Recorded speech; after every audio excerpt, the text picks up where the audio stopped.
Over the last 3 years, Washington has reduced business as usual borrowing by somewhere between $3 and $4 trillion over the next decade, depending on whether you count the sequester. And the annual deficit is falling and is expected to be below $500 billion this year for the first time since the financial crisis.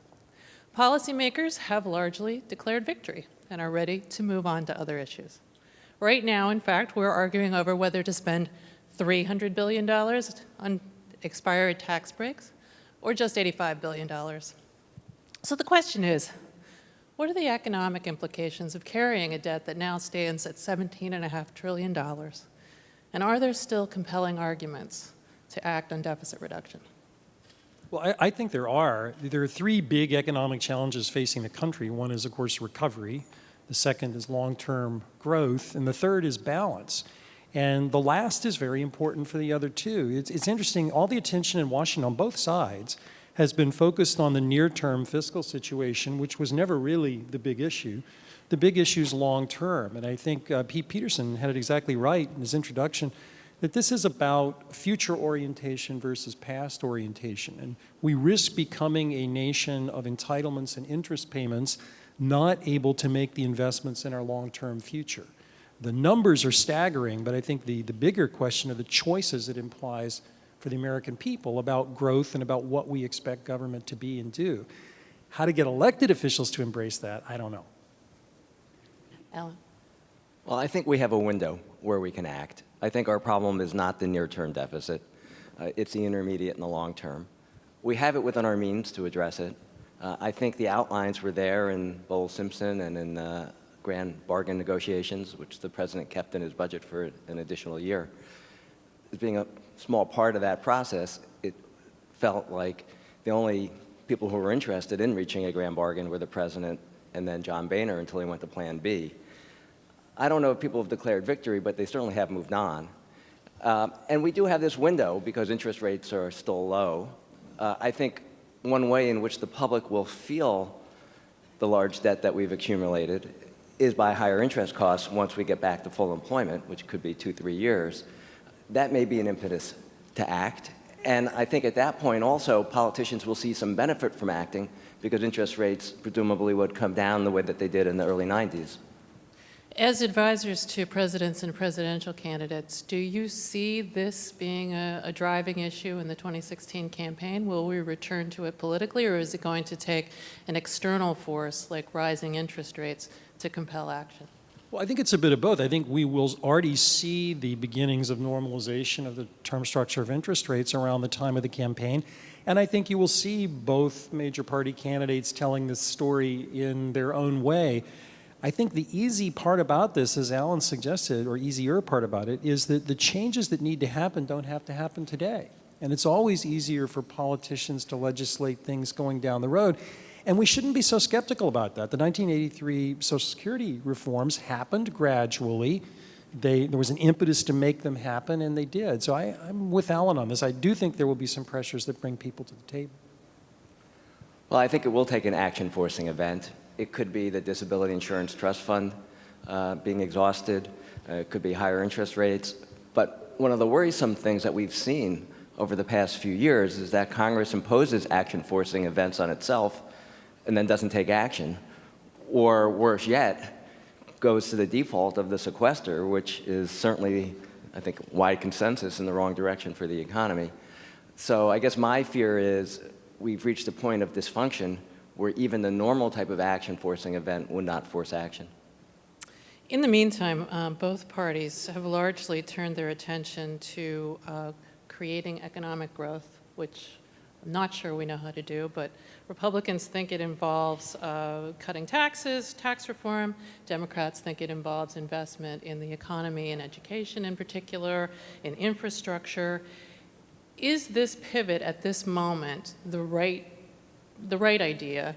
And do you see areas for compromise? I mean, is there something that we can do given the political realities? I actually think it is the right time for the pivot. We probably could have done better in the recovery, but the question is, where are we standing right now? And growth is the right question. And to my mind, the economy needs a jolt.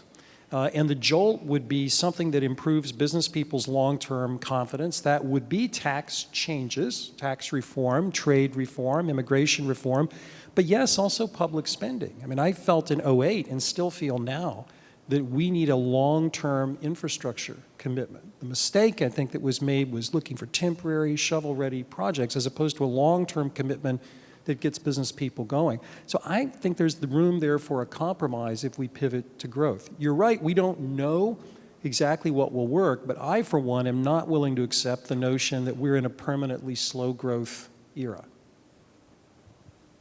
I find myself in tremendous agreement with Glenn. Great. Could we start drafting some legislation? Right? And I would define the problem a little bit differently, perhaps. I think we've had a middle-class jobs deficit. If you look at job growth over the last 20 years, even before the recession, we weren't creating enough middle-class jobs. So the question is, how do we have a strategy to strengthen growth in the middle class? I think there's a lot of consensus around education. Of course, that's a long-term strategy. I think immigration reform is probably the lowest hanging fruit as far as economic and fiscal policy goes. It's kind of amazing the way CBO scored it as strengthening the economy and helping the budget. There's no question that we need more investment in infrastructure. So I think that there's a lot of areas where we can strengthen the economy. One area I would also emphasize is long-term unemployment. I think our greatest hangover from the Great Recession is the high rate of long-term unemployment, and the long-term unemployed are increasingly leaving the labor force. That's the normal pattern. After the recession in 2001, the same thing happened 2 or 3 years afterwards. So I think to keep our long-term growth potential high, we need to have some creative solutions to keep the long-term unemployed in the labor force and back in jobs.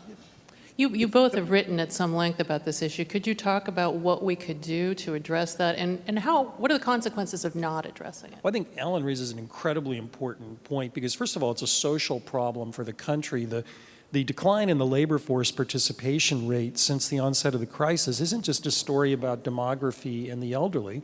It's a story about younger workers, too, and that there's a social cost of that kind of unemployment. To me, there are really two policy issues. The long-term one is we really need to rethink our retraining and training policies. A lot of those are from the 1930s. They're not for the economy that we live in today. The other issue, though, has to do with the Federal Reserve, because the question is how much slack is there in the labor market depends critically, to Alan's point, about how quickly you think some of the long-term unemployed might come back. If you think they're never coming back, there's not that much slack, actually, in the labor market. If you think they're coming back easily with higher demand, there is. So both for short-term policy and long-term policy, we need to think about this. I mean, you've written about particular policies that are pretty interesting. I mean, what are your ideas for how we nudge these people, even older workers, back into the workforce? Well, from where I sit, it depends on the part of the population. For younger workers, I think we need to make more generous the earned income credit and return it to a work support program as opposed to a family support program, that, powerful incentives to work, possibly coupled with wage subsidies. For older workers, I think we need to change the way we tax older workers for Social Security purposes. So I think there are a variety of ways of encouraging people to work. So I don't take it as inevitable that we can't turn part of this labor force participation rate around. And Ellen, you've written about tax credits for employers. Are there other types of things? What should we be doing? Well, first of all, I think we should recognize, as Glenn said, that this is a severe problem. I would look at a somewhat different set of solutions, I think, although probably in the same space. For example, unemployment insurance could be turned into wage loss insurance. And many of the unemployed, when they lose their job or are searching for a job that pays close to what they had before, we could have unemployment insurance, instead of pay benefits, make up half the difference when workers go back to work for some period of time. And I think that would be particularly effective for older workers. Another part of the problem we're facing in labor force participation involves women. And this is not a cyclical issue. It started before the recession. What had been driving post-war labor force growth in the US was more employment of women, and that peaked out around 2000, 2001. It's a bit of a mystery why. I think it's related to not having enough flexibility in the workplace in the US. If we look at other advanced countries, they've created more opportunities for women, more part-time, more flexible jobs. And I think that's an area where public policy can also help to strengthen the labor force. The president has argued that one of our central economic problems is rising income inequality and stagnant mobility. To what extent is that true, and what, if anything, can government do about it? You want to start? Why don't I start? Okay. I think it certainly is true. That's what I call the middle-class jobs deficit. We're creating an opportunities gap. We're not unique in the world in terms of having rising inequality, but it's been a much more acute issue in the U.S., and we've experienced a greater rise in inequality than most countries. Since other countries are facing the same types of economic pressures like globalization, technological change, clearly something about our institutions has led to greater inequality than we've seen, say, in Canada. And I think that this is a problem for a number of reasons. I think it's a problem because inequality builds on itself. Because of higher inequality, I think it's going to make it harder for children born in the bottom to move up to the top. And even if it doesn't change the odds of moving up, the consequences of being in the bottom are greater. And children who are born to families in the bottom are much more likely to stay in the bottom. So we've already seen that the correlation in income between parents and their children has increased as a result of I think, as a result of higher inequality. It also affects our politics. It affects our ability to reach consensus, because if different segments of the country for a long time haven't felt like they've shared in economic growth, it makes it much harder to pursue strategies which create winners and losers but help growth overall. And I think it also harms consumption, and I think that we've been seeing this in the short run, and it was probably a contributing factor to the crisis.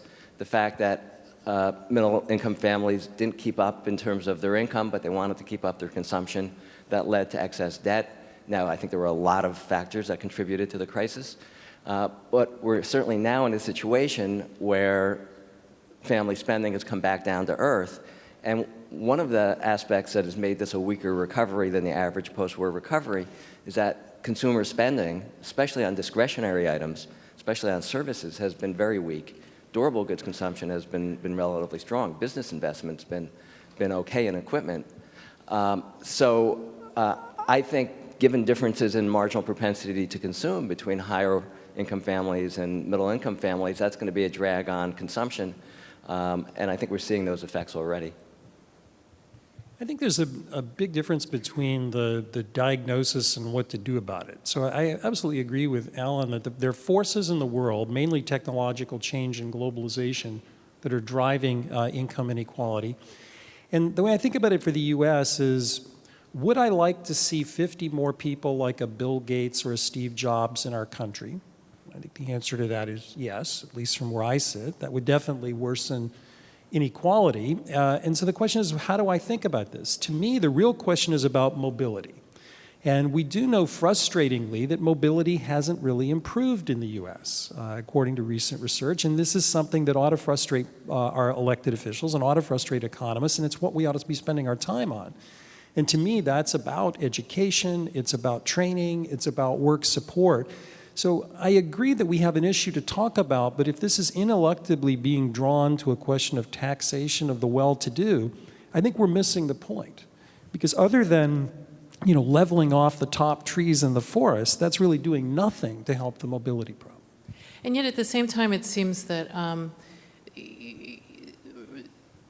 leading thinkers in the Republican Party are going in a direction far away from the kind of spending that Alan is talking about. Paul Ryan, for instance, has talked about cutting government spending on the poor and people who need help. How do we, if the answer is not to tax at the top, but it's also not to spend more money at the bottom, where is the room for compromise? Well, I think we are going to have to spend more money at the bottom. To my mind, this is again about subsidies for work and a social insurance safety net for the least well-off among us. Going back to the introduction of the conference, what the nation can afford is a strong safety net for the least well-off. What we cannot afford is a cradle-to-grave middle-income entitlement state, which is what we currently have. So I think there is a reason to compromise and a willingness to compromise. The problem is, politically, that's very hard, because think about what I just said. It's not a matter of asking billionaires to pay more to help the poor. I think that would be an easy political solution.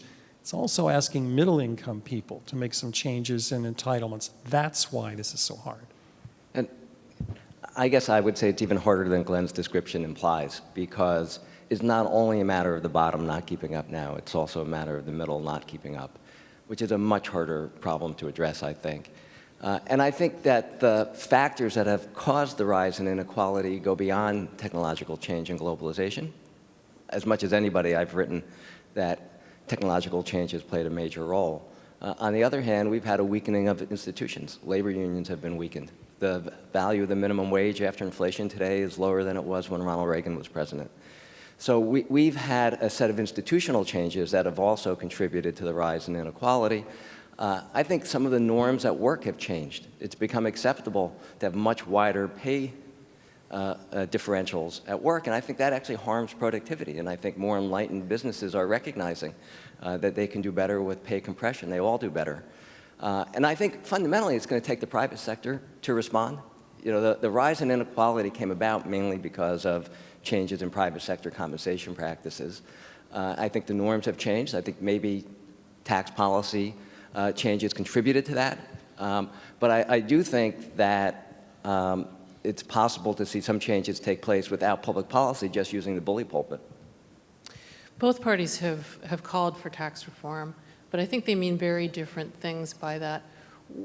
What should the goals be in rewriting the tax code? Should there be an element of addressing income inequality, or should it be directed entirely to the Republican conception of job creators and growth?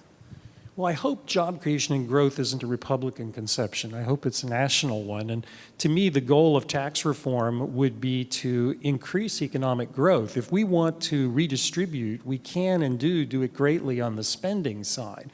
So to me, the right tax reform is lowering marginal rates and broadening the tax base. And there are many ways to do it. You could have a consumption tax, you could have an income tax. Bowles-Simpson had lower marginal rates, much broader tax base. You know, anything in that flavor I think we should consider. And then use the spending side to be able to address problems that we have with inequality. So I think the tax code ought to be about growth.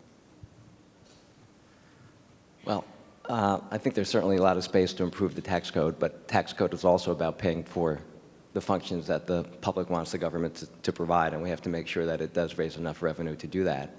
There's not necessarily a conflict between making the tax code more efficient for the economy and more progressive. Closing tax expenditures is one way to do that. Now, I have a fear that when you open up tax reform, it makes things worse rather than better. All those loopholes are there for a reason. And it proved incredibly hard to close tax expenditures. People think it's fine in the abstract, but when they think about the home interest mortgage deduction, or if they think about deductibility, state and local government taxes and so on, it just becomes impossible. And on the corporate side, I think it's even harder. I think where I would emphasize is the corporate side, particularly, and Glenn probably agrees with this, it's hard to conceive of a worse tax code than the one that we have on the corporate side. It doesn't raise much revenue. It gives incentives to keep money abroad. It gives incentives for inversions of companies. It distorts economic activity in all kinds of ways. So there I think there's a lot of scope for improvement. On the other hand, I also worry that once you open things up, the interest groups are much more powerful than the groups interested in a more efficient, more neutral tax code. Can I just wait on this? Because on corporate, the problem with saying just corporate reform, the corporate tax code is a mess. It needs a lot of reform. But remember how many businesses in the nation operate in individual tax-paying solutions. When you open up corporate reform and change the rates and the base without doing it on the individual, so you're almost drawn into individual tax reform by necessity, which I think is what's pulled people back a little bit from corporate reform. The reason I think we're going to get tax reform is not because economists are agitating, but from a conservative perspective, it's the single biggest thing you could do for growth. On the left, you can't pay for the budget that this country, the trajectory we are on with the tax system we have. Not going to happen.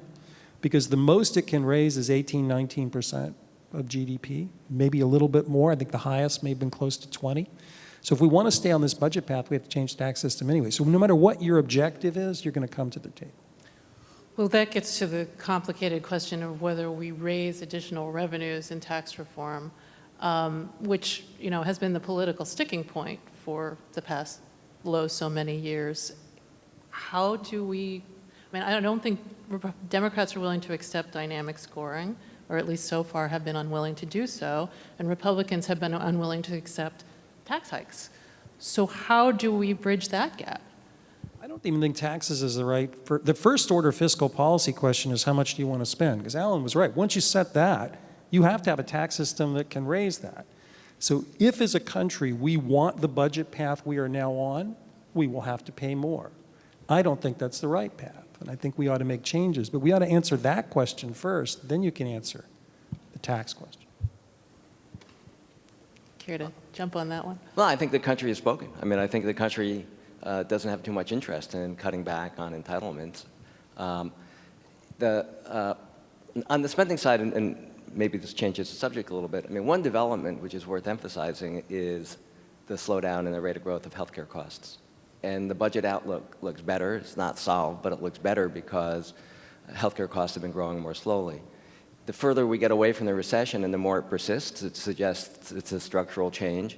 I suspect that the Affordable Care Act accelerated some of the changes that were taking place in the payment system and delivery system in the healthcare sector already. And in that sense, I think to try to get us on a better spending path, getting the Affordable Care Act to work well, to continue to work well, I'd say, in terms of restraining the growth of costs, should be a high priority for everyone. Would you agree with that, Glenn? Well, the sticky wicket, I think, for the country is that if we're going to accommodate this spending level, that Alan says the American people want, everyone's taxes have to go up. You can't tax the rich and pay for this government. It's just not going to happen. There's just not enough revenue there. So the real perturbation, the real policy choice is, does everybody want to pay more for this? So when you say people don't want to cut, I think that's because you're not posing the question. How about a menu that has the prices on it? And then ask them, and then I'm not so sure what the answer is. The problem, of course, is the very popular programs, Social Security, Medicare, Medicaid. Neither party has really been willing to tackle that. And I'm wondering, where is the trigger going to come from to spur that on? The president offered chain CPI, the most obvious example, which Republican leaders said they wanted, and yet it was mocked and nothing happened. We should take it. No question about it. To me, we have to get serious about this, and you start with principles that we should, if anything, be strengthening benefits for the least well-off among us.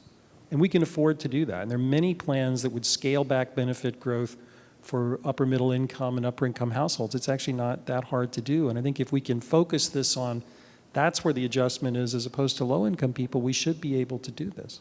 And do you see hope that thread is developing in politics? Not really. I don't know what you think, Al. I was pleased to hear you said we should take the chain CPI. On the issue about tackling some of the entitlement growth, the Affordable Care Act does that. It cuts Medicare Advantage, and there was a big political price to pay for that. There's still a lot more, I think, that could be done to restrain the growth in healthcare costs. And then it comes to an issue of how can the government provide these services more efficiently, because the public clearly wants them. And at least when it comes to healthcare costs, there is some scope for improvement. And I think we're seeing some of the benefits from those steps that have been taken. Given the political realities, is there one thing, and obviously the next couple of years are going to be just as hard as the last few, regardless, I think, of what happens with control of the Senate, but is there one thing we can do to make things better, do you think, on any front, whether economic growth, long-term deficits? Give us some hope for the next couple of years.